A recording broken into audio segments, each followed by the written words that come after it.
Hello दोस्तों, Rana classes में आपका स्वागत है। तो आज मैं आपको BSSC CGL 3 का जो कि ऑनलाइन क्लास है जो कि स्टार्ट कर रहा हूं, और आपको मैंने बताया था कि मैं स्टार्ट करूंगा और लगभग 3 से 4 बजे के बीच है जो कि आपको ये वीडियो जारी हो जाएगा। और सिर्फ है जो कि ये आपके फायदे के लिए बनाया गया है और सिलेबस वाइज, ऐसा नहीं कि कहीं से भी शुरू हो गए तो इससे तैयारी होगा। और आपको भी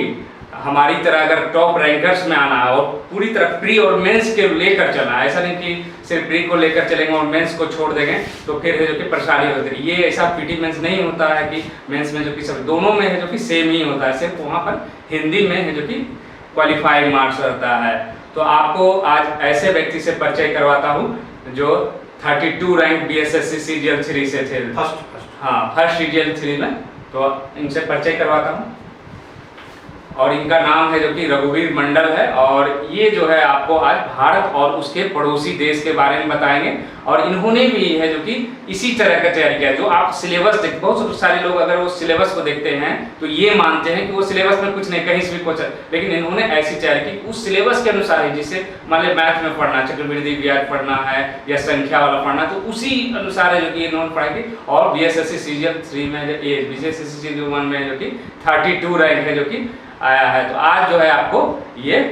भारत और उसके पड़ोसी देश के बारे में बताएंगे। आसपास के देशों में अपने सिलेबस में देखेंगे तो उसमें होगा इतिहास, होगा भूगोल होगा, लेकिन जब तक इसके बारे में भूगोल के बारे में, आसपास देश के बारे में नहीं जानेंगे, बगल में कौन सा देश है, किसकी जो कि कितनी लंबाई, किससे सीमा सटती है, तब तक है जो कि आप इतिहास के बारे में नहीं जान पाएंगे। तो आपको है जो कि आज जो कि इंट्रोडक्शन दिया जाएगा, उसके बाद ऑब्जेक्टिव भी बताया जाएगा आगे के क्लासेज में कि किस तरह के ऑब्जेक्टिव पूछे जाते हैं, और आज भी बताया जाएगा कि किस तरह के जो कि पूछे जाते हैं। तो आज जो है इनसे जो कि आप क्लास ले सकते हैं।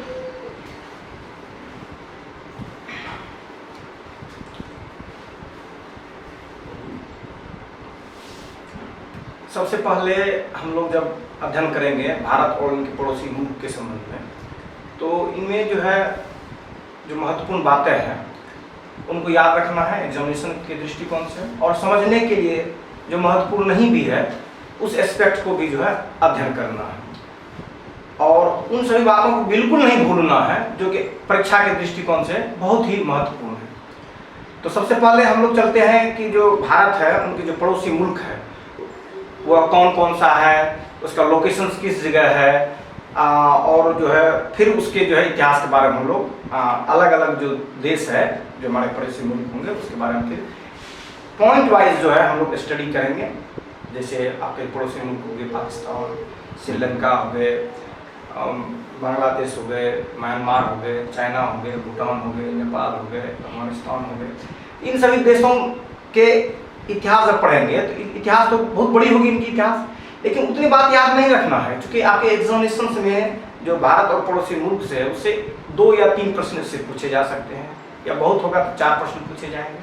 तो इसके लिए उसकी पूरी इतिहास जो है, पाकिस्तान की इतिहास, पूरी चाइना का इतिहास, पूरे नेपाल का इतिहास और पूरे बांग्लादेश के इतिहास को नहीं जानना है, बल्कि जो महत्वपूर्ण बातें हैं जिसमें कि 15-20 बातें अफगानिस्तान से जुड़ा हुआ पढ़ लेंगे, 25 बातें 50 बातें जो है पाकिस्तान से जुड़ा हुआ हम लोग अध्ययन कर लेंगे, श्रीलंका से 20-25 बातें याद कर लेंगे, क्योंकि आपके पास जो महत्वपूर्ण चीज़ है उसको भूलना है। पढ़ना तो बहुत चीज़ें हैं, तो जो महत्वपूर्ण बातें हैं उसको भूलना नहीं है, और समझने के लिए जो और भी एस्पेक्ट्स है और भी जो पहलू है उसको भी अध्ययन करेंगे। लेकिन जो मेन चीज़ें हैं उसको बिल्कुल भूलना नहीं है, उसको मेमोराइज करना, बार बार उसको रिपीट करना। तो चलते हैं हम लोग अपने पड़ोसी मुल्क के बारे में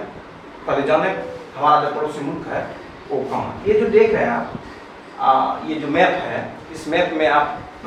को जो दिखाई दे रहा है, इसमें पहले आपका पोजीशनिंग देखिए कि भारत का उत्तर का कौन सा एरिया में कौन सा मुल्क है, भारत के पूरब कौन सा मुल्क है, भारत के पश्चिम कौन सा मुल्क है, उस पर हम लोग ध्यान देंगे। ये जो आप टेरिटरी देख रहे हैं, ये जो क्षेत्र देख रहे हैं, ये जम्मू कश्मीर का क्षेत्र है। अब तो ये डिवाइड सो इंडियन टेरिटरी में ये टेरिटरी कन्वर्ट हो गया है, तो जिसमें कि आप जो है इसके जो 2 हिस्से होंगे, दोनों हिस्से को जो है यूटी के रूप में अध्ययन करेंगे। वो अब इंडियन ज्योग्राफी या इंडियन पॉलिटिकल सिस्टम जब पढ़ेंगे उसमें आए बातें आपको आएंगी। लेकिन जो सबसे महत्वपूर्ण चीज़ें है वो हमारा ये है कि जो हमारे जो पड़ोसी मुल्क है, जैसे ये आप जो देख रहे हैं अफगानिस्तान हो गया, ये आपका पाकिस्तान हो गया, यहाँ पर आपका चाइना हो गया, यहाँ पर आपका नेपाल हो गया। और जो है ये जो देख रहे हैं यहाँ पर जो है आपका ये भूटान हो गया, ये आपका जो है ये भूटान हो गया। हाँ, ये जो है आपका एक भूटान हो गया, ये आपका बांग्लादेश हो गया, ये आपका म्यांमार हो गया, ठीक है। और ये जो है आपका ये बे ऑफ बंगाल है, और इधर जो आपका अरबियन सी है, और ये जो है इस तरह से जो है आपका यहाँ पर जो है पाकिस्तान है। और नीचे में जो आप देखेंगे ये आपका जो है यहाँ श्रीलंका है, यहाँ मालदीव्स है। तो ये जो रीजन्स देख रहे हैं, जो क्षेत्र देख रहे हैं, ये बहुत जो है महत्वपूर्ण क्षेत्र जो है हमारे लिए है, क्योंकि सबसे पहले जो है हमें अपने पड़ोसी के बारे में जानना बेहतर है, क्योंकि जब आप रहते हैं जिस लोकेलिटी में, जिस परिवेश में, तो पड़ोसी आपके सुख दुख दोनों के लिए जिम्मेदार होते हैं। जब आप कष्ट में हैं तो वैसे समय में भी पड़ोसी की आपकी मदद की आवश्यकता होती है, और जब आप सुख में तो पड़ोसी भी आपको परेशान कर सकता है उस चीज़ों को लेकर। इसलिए वैसे भी पड़ोसी के बारे में हमें जानने की जो क्यूरियोसिटी रहनी चाहिए, जिज्ञासा रहनी चाहिए। एग्जामिनेशन के दृष्टिकोण से जो है जो प्रश्न पूछे जाते हैं, जैसे पाकिस्तान और बांग्लादेश, ये तो आप जानते हैं कि जो पाकिस्तान और बांग्लादेश ये भारत से ही बने हुए हैं। भारत के विभाजन के बाद इन राष्ट्र का निर्माण हुआ है। तो ये तो हमारे जो इतिहास के दृष्टिकोण से जब इसकी हम लोग स्टडी करेंगे, अध्ययन करेंगे, तो ये ज्वाइंट हिस्ट्री होगा, चाहे वो पाकिस्तान की हिस्ट्री हो या बांग्लादेश की हिस्ट्री हो या इंडिया की हिस्ट्री हो, बिफोर इंडिपेंडेंस जो होंगे, ये ज्वाइंट हिस्ट्री होगा। जो हमारे लिए हिस्ट्री है वही पाकिस्तान वालों के लिए भी हिस्ट्री है, वही बांग्लादेश वालों के लिए हिस्ट्री है। बिफोर इंडिपेंडेंस, भारत की जो स्वतंत्रता है उसके पहले का जो हिस्ट्री है, जो इतिहास है, वो कॉमन है दोनों के लिए, तो तीनों कंट्री के लिए। तो ये चीज़ें जो है कॉमन है कि यहाँ तो 1947 तक जो हम लोग हैं एक ज्वाइंट जो है स्टडी करेंगे हम लोग भारत और पड़ोसी मुल्क में बांग्लादेश और पाकिस्तान के इतिहास। अब जो महत्वपूर्ण बातें हैं जो एग्जामिनेशन के पॉइंट ऑफ व्यू से जो पूछे जा सकते हैं, जो प्रश्न है, मैं आज जनरली इलिस्ट्रेट करना चाह रहा हूँ कि चीज़ें जो है पढ़ने का तो आप मान लीजिए पाकिस्तान के इतिहास ही पढ़ेंगे तो उसमें जो है PhD पाकिस्तान के लोग करते होंगे, उसी के किसी पार्टिकुलर टॉपिक पर करते होंगे। हम लोगों को जानना है जो महत्वपूर्ण चीज़ें हैं। तो चूंकि आपके एक पड़ोसी मुल्क के रूप में दिया है, उसमें जो है ना आपका पाकिस्तान का जो मेन पर्सनैलिटी जो होंगे या जो मेन इवेंट्स जो होंगे, घटनाएं जो होंगे, वो जो है आपके लिए महत्वपूर्ण है और वो आपके एग्जामिनेशन के पॉइंट ऑफ व्यू से प्रश्न पूछे जा सकते हैं। उसी प्रकार बांग्लादेश के लिए भी होगा, बांग्लादेश का निर्माण कैसे हुआ, कब बांग्लादेश बने, उसमें जो है किनका योगदान रहा उसको बनाने में, ये जो प्रश्न होंगे ये महत्वपूर्ण प्रश्न होंगे और इससे जो है आपके प्रश्न पूछे जाएंगे। अब इसमें जो है किस तरह के प्रश्न होंगे, इसमें जो है आपके करंट अफेयर से जुड़े हुए प्रश्न होंगे। जैसे मान लीजिए अभी श्रीलंका में जो नेशनल इमरजेंसी है, इकोनॉमिक इमरजेंसी जो है, आर्थिक जो संकट आ गई है, तो उससे जुड़ा हुआ जो है करंट अफेयर्स आपके पड़ोसी मुल्क से जो है प्रश्न पूछा जा सकता है। मान लीजिए पाकिस्तान में जो है जो सरकार है उसके साथ जो अभी इंसिडेंट्स हुआ उससे रिलेटेड प्रश्न आपसे पूछे जा सकते हैं। ऐसी कई चीज जो लगता है बर्निंग इश्यूज है वो भी आपके वो करंट अफेयर्स में जो पड़ोसी मुल्क के जो है वो आपके लिए बहुत बहुत महत्वपूर्ण है। तो इन सभी चीज़ों को देखते हुए जो है हम लोग जो शुरू करेंगे, जैसे इसमें हम लोग जो है पड़ोसी मुल्क के बारे में अध्ययन करेंगे, तो इसमें जो है सभी देश के बारे में जो कुछ कुछ महत्वपूर्ण पहलू है उस पर हम लोग स्टडी करेंगे। जैसे मान लीजिए पहले हम स्टडी मान लीजिए पाकिस्तान से शुरू करते हैं, तो इसमें देखेंगे पाकिस्तान जो शब्द है इसको किसने क्वाइन किया, पाकिस्तान का डिमांड क्यों किया गया, किसके द्वारा किया गया, इसके पीछे क्या रीजन है, ये तर्क को पढ़ेंगे। लेकिन इसमें जो महत्वपूर्ण बातें होंगी, इसमें महत्वपूर्ण बातें ये होगी कि जो है मुस्लिम लीग का गठन कब हुआ, मुस्लिम लीग ने जो है एक सेपरेट नेशंस की मांग कब की, और इस मांग को जो है मजबूती के साथ जो ब्रिटिश एम्पायर था उसके समक्ष किसने रखा, जो मुस्लिम लीग थे उसके रिजोल्यूशन ऑफिशियली जो है इस मांग को कब इसको किया। तो ये सभी जो पहलू है ये सब महत्वपूर्ण पहलू है। जब पाकिस्तान का निर्माण हुआ तो निर्माण के बाद उसके पहले जो है वाइस राय कौन बनते हैं, उसके बाद उसके पहले प्राइम मिनिस्टर्स कौन बनेंगे, पहली बार उसमें पार्लियामेंट्री जो इलेक्शंस होगा कब होगा, उसके पार्लियामेंट्री इलेक्शंस में किस पार्टी को मेजोरिटी आएगी और कौन सी पार्टी जो है ये सरकार बनाती है या सरकार बनाने में सक्षम नहीं हुई। उसके बाद जो उसका जो पॉलिटिकल डिस्प्यूट्स पैदा जो होगा इलेक्शंस के बाद उससे जुड़े प्रश्न पूछे जाएंगे। उस डिस्प्यूट से जो उभरे जिसमें नए राष्ट्र का निर्माण हुआ बांग्लादेश के रूप में, पाकिस्तान जो है से टूट करके जो बांग्लादेश बना, तो बांग्लादेश बना उसके जो जिस पार्टी के नेतृत्व में ये जो काम किया, जिस पार्टी के नेतृत्व में जो इसके फॉर्मेशंस में काम किया, उसमें जो भारत में जो अपनी सैनिक भेजा, उस सैनिक का नाम, उस सेना का नाम पूछा जाएगा, उसमें जो कौन सी जो है सेना उसको भेजा गया, उसकी जो उसके लड़ने के लिए जो चीज़ें की, ये सब चीज़ें जो है एस्पेक्ट से जुड़ा हुआ जो इसके एस्पेक्ट्स है, इससे महत्वपूर्ण बात है। वैसे चीन में, तो चीन में जो है चाइनीज में जब हम लोग पढ़ेंगे, चाइनीज़ के बारे में पढ़ेंगे, तो चाइनीज़ की जो सरकार है उसके साथ जो हमारा संबंध रहा, जैसे पंचशील हमारा जो उसके साथ संबंध रहा, पंचशील समझौता के बारे में पढ़ेंगे। उसके बाद जो है चाइना जो ये प्रोग्रेस किया, जो प्रगति किया, वहाँ पर जो संवादी व्यवस्था आई, संवादी व्यवस्था में जो है किस तरह से जो है सरकार काम करती है, उसके मैकेनिज्म्स को जानना, वहाँ के पार्लियामेंट को जानना, ये भी है सिलेबस में। जो दुनिया और देश के जो अलग अलग जो पार्लियामेंट्स है, उस पार्लियामेंट के बारे में भी जानना, जिस चाइनीज का पार्लियामेंट का नाम क्या होगा, पाकिस्तान के पार्लियामेंट का क्या नाम होगा, बांग्लादेश के पार्लियामेंट का क्या नाम होगा, नेपाल के पार्लियामेंट का नाम क्या होगा, भूटान के पार्लियामेंट का क्या नाम होगा, श्रीलंका के पार्लियामेंट का, जो पड़ोसी मुल्क है वहाँ की भाषा, वहाँ का कल्चर, वहाँ का आर्ट, कुछ कुछ चीज़ें जो है जो जनरली कॉमन बात है जो हम लोगों को जाननी चाहिए। और इतिहास के खासकर इतिहास में जो हम लोग जो मेन जो फोकस देंगे उस पर्सनैलिटी को देंगे। जैसे पाकिस्तान पर जब हम लोग अध्ययन करेंगे तो पाकिस्तान के जो प्रमुख पर्सनैलिटी रहे हैं, जिनका जो है पाकिस्तान में एक मैंने क्या ओहदे के रूप में है, ये एक अच्छे या वहाँ के एक पर्सनैलिटी के रूप, व्यक्तित्व के रूप में, उन व्यक्तियों को भी जो है हम लोगों के बारे में 2-3-4 बातें जो है जानना है। इसी तरह से जो है, चूंकि हम केवल जो भारत के पड़ोसी मुल्क का ही स्टडी नहीं करना, बल्कि ये जो पूरी एंटायर सिलेबस जो है बीएसएससी के द्वारा जो प्रिस्क्राइब किया गया है, उसके द्वारा जो बताया गया कि ये चीज़ें इनसे जो है इस सेक्शन से जो प्रश्न पूछे जाएंगे, तो उन सभी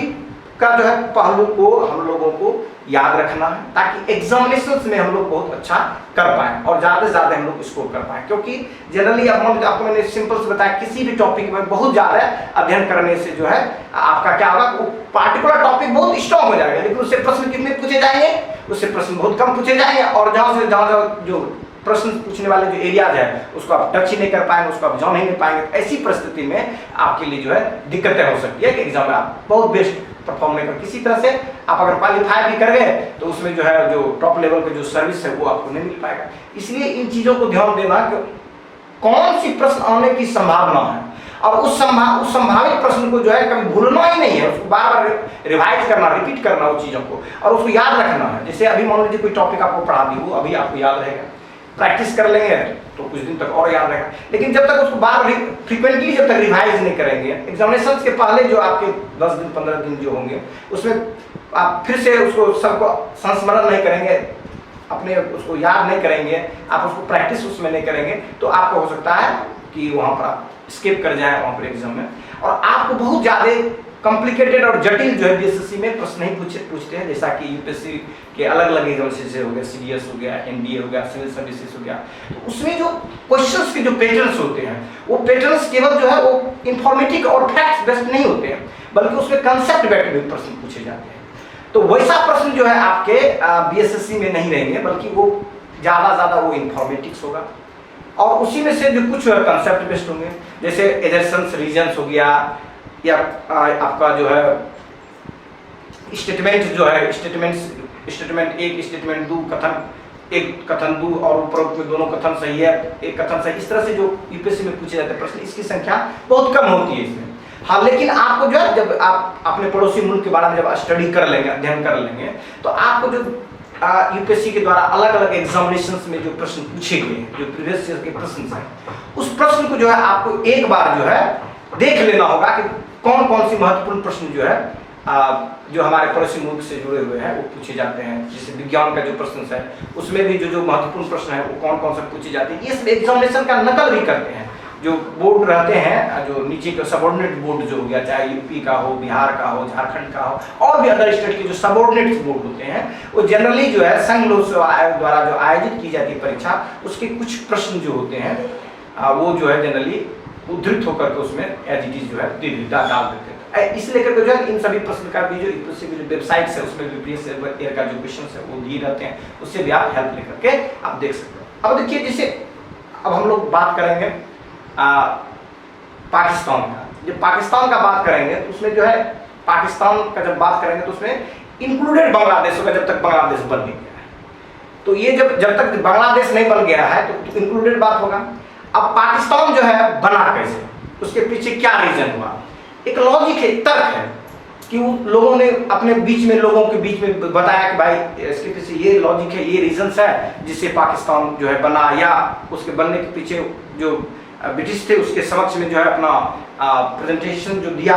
मुस्लिम लीग ने, तो उस लॉजिक को भी हम लोगों को देखना है। लेकिन ये जो चीज़ें बहुत इस तरह से नहीं देखना कि जैसे यूपीएससी में पूछे जाते हैं भारत के विभाजन के प्रमुख कारण क्या क्या है, या प्रमुख कारणों को जो है आप जो है लिखें, तो वो मेंस टाइप करेंगे यूपीएससी में। लेकिन आपको जनरली स्ट्रेट फॉरवर्ड कोई भी प्रश्न पूछे जाएंगे, और स्ट्रेट फॉरवर्ड जब प्रश्न पूछे जाएंगे तो उसके लिए सिंपल फंडा है कि आपका जो है इंफॉर्मेटिक्स होना चाहिए, फैक्ट बेस्ड नॉलेज होना चाहिए, और चीज़ों के प्रति आपकी रुचि हो। इसके लिए जो है आपको चीज़ों के प्रति रुचि हो, इसके लिए आपको क्या करना होगा, इसके लिए जो है ना उसके रीजन, उसके तर्क, उसके कॉज को जानना। ठीक है, तो आज हम लोग जो है ना जो पाकिस्तान में जो स्टडी करेंगे उसके बारे में हम लोग कुछ बातें करते हैं। जैसे पाकिस्तान का जो एरियाज है, जो क्षेत्र है, वो किस तरफ है, वो जो हमारा एक पड़ोसी मुल्क पाकिस्तान है उसका क्षेत्र किस तरफ पड़ता है। जब पाकिस्तान का फॉर्मेशन हुआ, जब उसका निर्माण हुआ पाकिस्तान का, तो पाकिस्तान के निर्माण का जो कंसेप्ट बना था वो कंसेप्ट केवल जो है आपको जो एग्जिस्टिंग पाकिस्तान जो आप देख रहे हैं, एग्जिस्टिंग पाकिस्तान में आप जो भारत के जो पश्चिमी हिस्से में जो क्षेत्र देख रहे हैं, ये अभी जो एग्जिस्ट कर रहा है अभी पाकिस्तान, लेकिन जिससे पाकिस्तान बना था, ये जो आप रीजन देखते हैं, जो क्षेत्र देख रहे हैं मैप में, ये क्षेत्र जो है, और जो बांग्लादेश का जो रीजन है, जो आप देख रहे हैं बांग्लादेश का जो रीजन इस तरफ, ये जो बांग्लादेश का रीजन देख रहे हैं, ये जो रीजन है बांग्लादेश का रीजन, ये दोनों जो है ये पाकिस्तान का जो है फॉर्मेशंस में ये दोनों टेरिटरी के रूप में बनी। ऐसा आप वर्ल्ड के और भी जगह देखे होंगे, जैसे कि आप आर्मेनिया और अजरबैजान का भी जो ज्योग्राफी देखेंगे, जो क्षेत्र देखेंगे, उसमें भी देखिएगा कि आर्मेनिया का जो एरिया है अजरबैजान के एरिया में जो है पड़ता है, काराबाग जो क्षेत्र जो है उससे पड़ता है। तो कहने का मेरा तात्पर्य हुआ कि जो इसका जो विभाजन किया गया था भारत का, वो विभाजन का जो सूत्रधार थे वो कौन थे, ये प्रश्न महत्वपूर्ण है। और ऐसा दो टुकड़ा जो है इस तरह से क्षेत्र बने, उसके भी पीछे क्या कारण रहा होगा, ये सभी चीज पर जो है हम लोग शुरुआती दौर में इस पर हम लोग डिस्कस करेंगे, ताकि जो है चीज़ों को लंबा समय तक हमारे जो है दिमाग पर रहे, और जो है एग्जामिनेशन में जब पूछे तो हम लोग उसको आसानी से बता। तो मैं आपको थोड़ा सा चीज़ें जो है हिस्ट्रिकल फैक्ट्स में आता हूँ, कुछ चीज़ें जो है आपको एक बैकग्राउंड के रूप में मैं आपको बताता हूँ। आप लोग जो है ना इतिहास में जो है आप पढ़े होंगे, 1857 का विद्रोह पढ़े होंगे। तो 1857 के विद्रोह के बाद जो है दिल्ली में जो मुगल लोग थे, या मुगल के परिवार के जो लोग थे, उन लोगों को जो है ना एक तरह से समझिए कि वहाँ से जो है ब्रिटिश जो थे वो भगाने लगे, वहाँ पर जो अंग्रेज थे, अंग्रेज जो है उसको वहाँ से खदेड़ कर मार करके भगाने। और जो है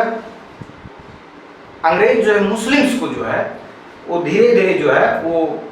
ज़्यादा उसको मैंने क्या कहते हैं उसको अलग थलग करने लगे, और हिंदूज के प्रति जो है थोड़ा सा उसको जो है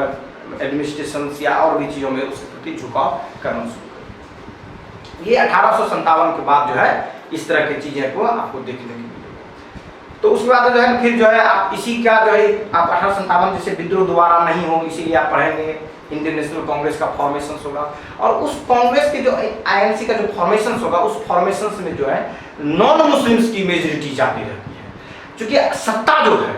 जो ईस्ट इंडिया कंपनी ने सत्ता जो ली है, अंग्रेजों ने सत्ता जो ली है, वो हिंदू के जो छोटे छोटे जो प्रिंसेस होंगे उससे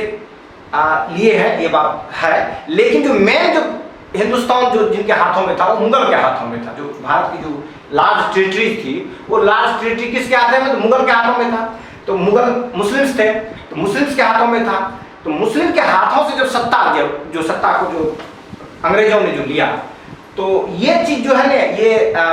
जो मुस्लिम लीग के जो लोग थे, या जो हिंदुस्तान उस तत्कालीन हिंदुस्तान के जो लोग थे, उनके बीच में इस चीज़ों को प्रोपोगेट किया गया। जो पॉलिटिकली जो एक्टिव थे, रिलीजियस पॉलिटिक्स करने में, धार्मिक पॉलिटिक्स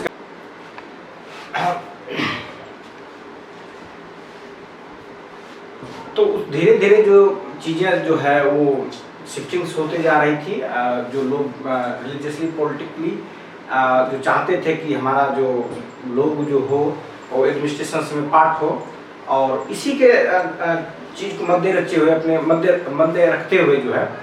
मुस्लिम लीग्स का गठन हुआ, जो कि पॉलिटिकली जो है वो अब मुस्लिम्स की पार्टिसिपेशंस के लिए जो है ना इसका बनाया गया था। इसमें आगे चल करके जो है यही जो है मुस्लिम लीग्स जो है वो एक राष्ट्र का निर्माण करेंगे, जिस राष्ट्र का नाम जो होगा पाकिस्तान होगा, और एक नए इंडिपेंडेंट स्टेट के रूप में, नए इंडिपेंडेंट नेशंस के रूप में वो बनेंगे। और वो जो है इंडिपेंडेंट जो है 14 अगस्त 1947 को होंगे, भारत की आज़ादी की एक दिन बाद। तो ये सभी चीज़ें जो है आप इस इंडियन हिस्ट्री में भी पढ़ेंगे जब भारत के इतिहास पढ़ना होगा, क्योंकि अभी जो है पाकिस्तान की हिस्ट्री हम लोग पर जोर दें। कुछ फैक्ट्स जो एग्जामिनेशंस में जो पूछे जाएंगे, तो उन फैक्ट्स के बारे में आपको कुछ इंफॉर्मेशन बता देता हूँ, ताकि एग्जाम में आपको ये आए प्रश्न और आप अच्छी तरह से उसको बना सकें, आपसे गलती न हो। All India Muslim League, it is also popularly known as Muslim League. जो ऑल इंडिया मुस्लिम लीग जो है यह पॉपुलरली जो है मुस्लिम लीग से ये जाने जाते हैं, विख्यात है, या जो प्रसिद्धि है। केवल मुस्लिम लीग अगर कह दे तो समझ जाना है कि ऑल इंडिया मुस्लिम लीग के बारे में बातें होगी। इसके लिए जो शॉर्ट फॉर्म है AIML, मतलब ऑल इंडिया मुस्लिम लीग। इसके लिए इसका पूछता है फाउंडेशन कब हुआ है। सिंपल है, इसका याद रखना है कि फाउंडेशन का जो ईयर्स है 1906 में हुआ था। ये भी पूछेगा कब बना था, कब इसका फॉर्मेशन हुआ था, तो 1906 में। और कहाँ हुआ था ये? Dhaka in British India. जो ब्रिटिश इंडिया में जो है ढाका शब्द का प्रयोग किया गया था। इसलिए जैसे अभी जो हम लोग कोलकाता करते हैं और ब्रिटिश पीरियड्स में इसे कलकत्ता कहते थे, उसी तरह से जो है जो अभी बांग्लादेश की जो सिटी है ढाका, उस समय जो है ना उसको ढाका ब्रिटिश इंडिया में जो है प्रयोग किया जाता है, शब्दों का प्रयोग किया जाता था। जो ऑफिशियल नेम रहे होंगे ढाका से। तो ढाका जो था में ही जो है ऑल इंडिया मुस्लिम लीग का जो है गठन हुआ। और ये गठन कब हुआ? 1906 ईस्वी में हुआ। और इस गठन के लिए के जो करता थे, जो गठन करने वाले जो थे या इसके निर्माता जो थे, वो थे नवाब ख्वाजा सलीमुल्लाह।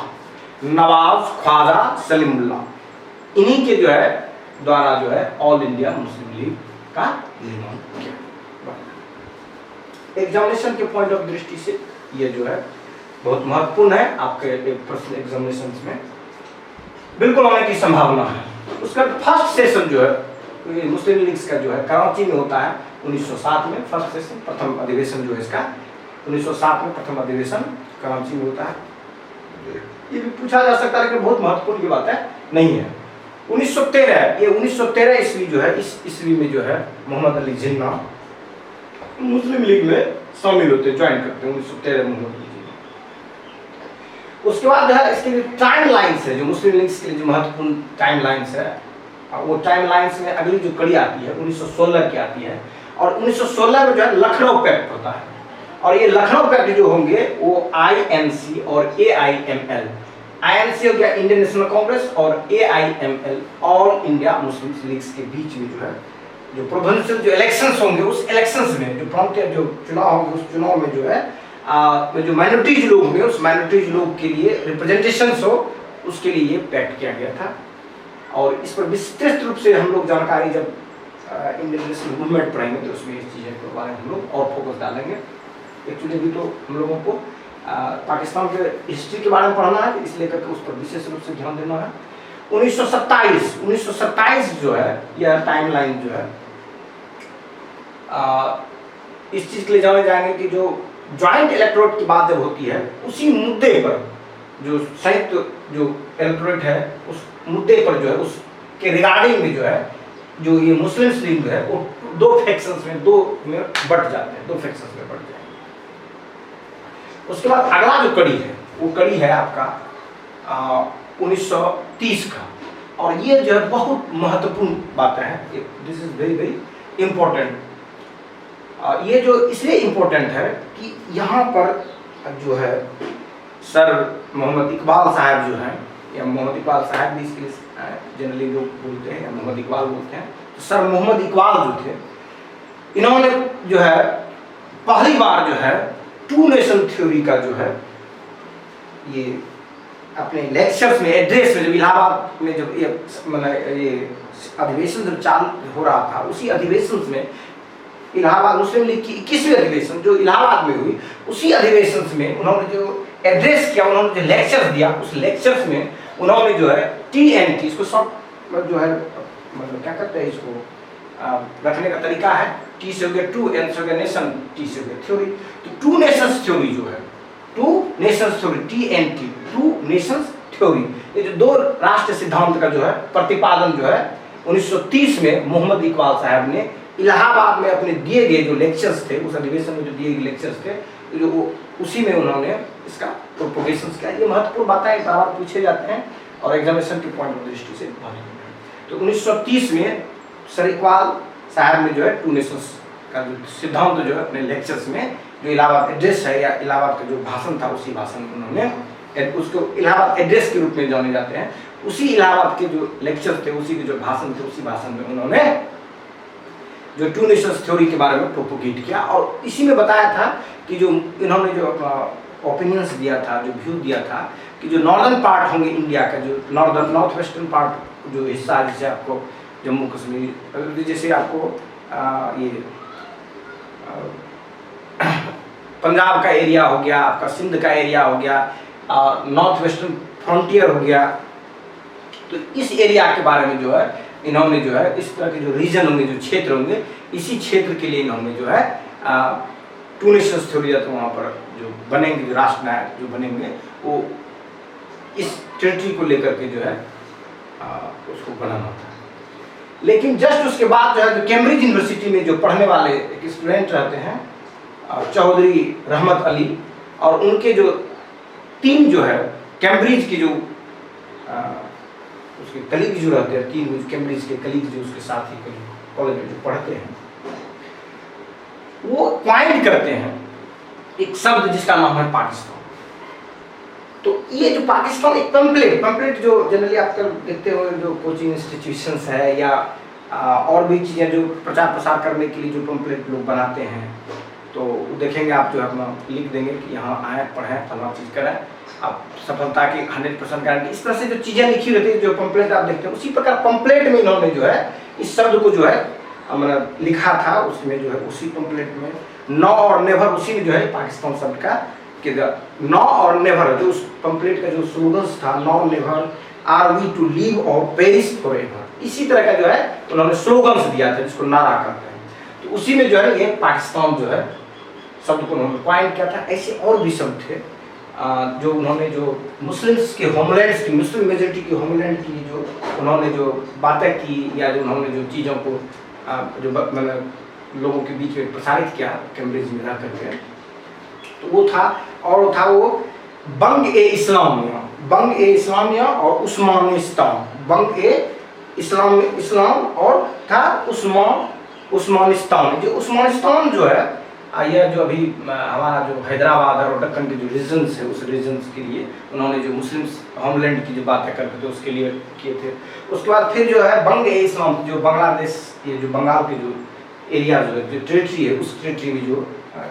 क्षेत्र में जो है जो मुस्लिम्स मेजॉरिटी जो एरिया होंगे, उसके लिए जिस नेशंस के लिए उन्होंने जो कल्पना किया था, उसके लिए उन्होंने इस तरह के शब्द का प्रयोग किया था। तो एग्जामिनेशन में जो आपको पूछे जाएंगे जो महत्वपूर्ण जो शब्द है वो ये है, पाकिस्तान जो है, इसको पॉइंट, जो इस वर्ड को जो है किसने पॉइंट किया था, किसने इस वर्ड को दिया था, तो वो जो है वर्ड जो देने वाले जो व्यक्ति हैं चौधरी रहमत अली थे। अगर विकल्प में ए में दे दे चौधरी रहमत अली और बी में अगर दे दे चौधरी रहमत अली और तीन उसके कैम्ब्रिज कलीग, तो उसके जो है तब आप बी वाले मारेंगे, क्योंकि उसके साथ जो है ये तीन जो है इसके कैम्ब्रिज कलीग भी इस जो उनकी जो ये मतलब जो भी कल्पना था या जो उन्होंने सोचा था, उसमें ये लोग भी शरीक थे, तीन और कलीग भी शरीक थे 1933 में। तो पाकिस्तान एक एग्जामिनेशन से पॉइंट ऑफ व्यू से जो पाकिस्तान के बारे में जो है ये चीज़ें पूछी जा सकती है, पाकिस्तान शब्द इसमें पॉइंट क्या था, ठीक है। और ये जो है 1933 में ये क्या था, ये इसमें भी पूछी जा सकती है। क्योंकि 1930 में जब बातें करते हैं, कौन बातें करते हैं? सर मोहम्मद इकबाल जो मुस्लिम मेजोरिटी वाले जो पॉपुलेशंस है, उस पॉपुलेशंस के लिए राष्ट्र की जब बात करते हैं, उसमें जैसे आपका सिंध हो गया, पंजाब हो गया और नॉर्थ वेस्ट फ्रंटियर जो एरिया देखते हैं, उस तरह के जो क्षेत्र है, उसके लिए जो बातें की कि ये जो है मिल करके जो है राष्ट्र का निर्माण किया जाएगा और वो जो राष्ट्र होंगे वो मुस्लिम मेजोरिटी नेशंस होंगे, उसके लिए। लेकिन जो पाकिस्तान शब्द है, इस शब्द को जब स्प्लिट करके देखेंगे तो उसको जो इन्होंने जो पॉइंट जो क्या था, पॉइंट करने वाले जो नाम था चौधरी रहमत अली, तो रहमत अली ने इन शब्दों के पीछे मतलब एक हिडन उसका मीनिंग था या उसके लिए एक एक्सप्रेशन, उसका जो एक्सप्रेशन जब करेंगे, उसको विस्तारण जब करेंगे तो उसमें आपका जो चीज़ें जब जानेंगे तो पी जो उन्होंने यूज किया था ये पंजाब के लिए यूज किया था, ए जो उन्होंने यूज किया था ये अफगानिया के लिए यूज किया था, के जो उन्होंने यूज किया था ये कश्मीर के लिए यूज किया था और आई जो उन्होंने यूज किया था ये इंडस के लिए, जो सिंधु कहते हैं। तो ये पाकिस्तान जो है, पाकिस्तान, तो पाकिस्तान और स्थान जो है, ये जो बलूचिस्तान जो एरिया जो देखते हैं, उस एरिया से जो बलूचिस्तान जो क्षेत्र है, जो उसका प्रोविंस है बलूचिस्तान, उसी बलूचिस्तान से जो है ना स्थान शब्द लिया था। उसका जो उसका जो सफिक्स वर्ड होगा, जैसे कोई वर्ड है जिसमें सफिक्स प्रीफिक्स होता है, तो प्रीफिक्स हो गया पहले वाला और सफिक्स हो गया बाद वाला। तो जो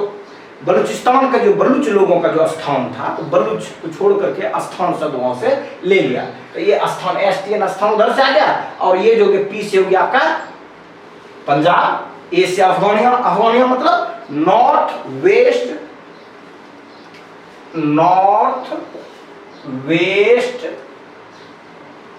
provincial north west NWFP frontier province, north west frontier province. जो ये नॉर्थ वेस्ट फ्रंटियर प्रोविंस की जो बातें करते हैं वो हो गया आपका ए से, अफगानिया से हो गया। जैसे खैबर पख्तून का जो क्षेत्र है उसी रीजन्स के बारे में जो है इन्होंने जो है यूज किया था ए, अफगानिया का। के हो गया कश्मीर के लिए और उसके बाद जो है आई जो है वो हो गया आपका इंडस के लिए। जो उन्होंने पॉइंट किया था कि इस तरह से जो है ये शब्द जो है पाकिस्तान जो उन्होंने जो पॉइंट किया था चौधरी रहमत ने, उनका यही स्प्रिट था कि इस तरह के रीजन्स पर जो है जो मुस्लिम मेजोरिटी की जो एरिया जो है उसको पर एक नेशंस बनेगा और उस नेशंस में जो है इस तरह के क्षेत्र आएंगे, ये क्षेत्र आएंगे और वो राष्ट्र बनेगा।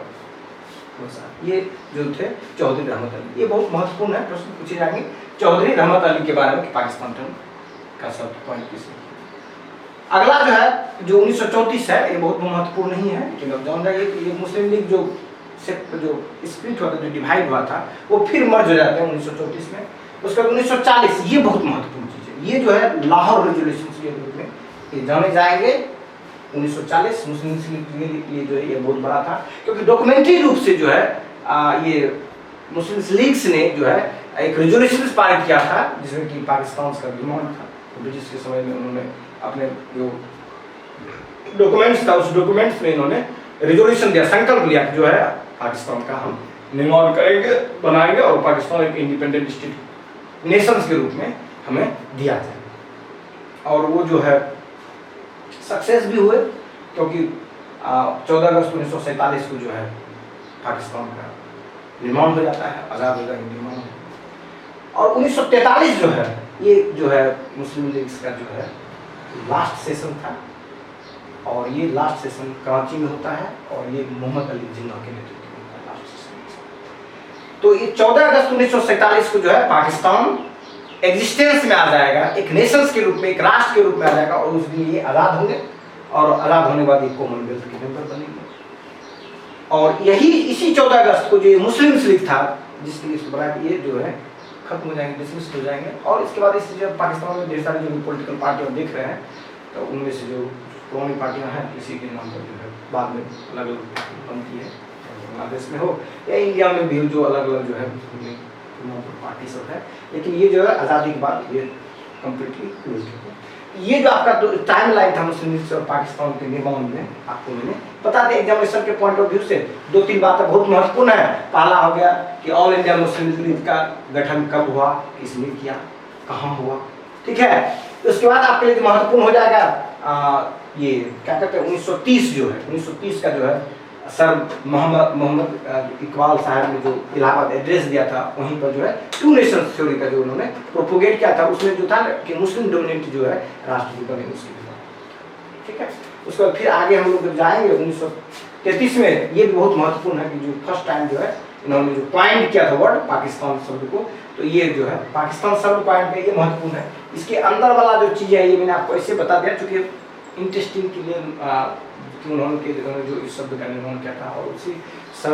संदर्भ में जो आपको हमने बताया बंग इस्लाम, और दूसरा मैंने बताया उस्मानिस्तान, ये सब चीज़ इसी रिफरेंस में बताया कि इन्होंने इस तरह से चीज़ों को जो है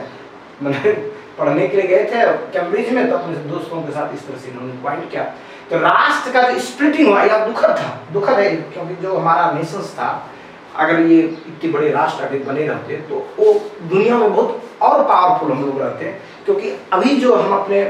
जो मिलिट्री कन्फ्लिक्ट्स में जो हम लोग इंगेज रहते हैं, अपने ही उन राष्ट्र से जो राष्ट्र हमारे ही टुकड़े बने हुए हैं, हमारे ही पार्ट बने हुए हैं, तो ये चीज़ें जब एकीकृत रहता तो ये और मजबूत रहते, दुनिया में हमारी एक अलग महत्व रहता। तो ये चीज़ें जो बीत गई सो बात गई, अब तो बीत गई तो तब क्या होता है जब चुया चुल तो तत्कालीन समय में जो परिस्थितियाँ रही उसके अनुसार जो है ये डिवाइड हो गए। तो अगर ये नहीं डिवाइड होते तो कुछ और बातें होती है और हमारा राष्ट्र मजबूत और समृद्धशाली होता। तो इस तरह से जो है आपका एग्जामिनेशन के लिए जो टाइम लाइन्स और जो मेथड जो इम्पोर्टेंट महत्वपूर्ण जो बातें था वो बातें मैंने आपको बता दी। इससे जो है पाकिस्तान का निर्माण हो गया। अब इसके बाद हम लोग बातें करेंगे, इसमें जब पाकिस्तान की निर्माण होगी, सरकार कैसे बनेगी, कौन सरकार में आएंगे, किस तरह से सरकार चलेगी, सरकार का नेचर कैसा होगा, इलेक्शंस होंगे, वो कब जनरल इलेक्शंस होंगे, कॉन्स्टिट्यूशन बनेगा, कब कॉन्स्टिट्यूशन पाकिस्तान का बनेगा, फिर पाकिस्तान जो है जब सरकार बनेगी तो बनने में जो है क्या क्या बाधाएं आती है, सरकार सक्सेस हो पाते हैं जनरल इलेक्शंस के बाद, ये सब चीज़ें जो है देखेंगे आप किस तरह के गवर्नमेंट ज़्यादा एक्सरसाइज के पाकिस्तान में। तो आगे नेक्स्ट वीडियो में जो है इस तरह की चीज़ों का हम बता करके आप फिर जो है आगे क्लासेस कंटिन्यू रखेंगे। ठीक है, धन्यवाद।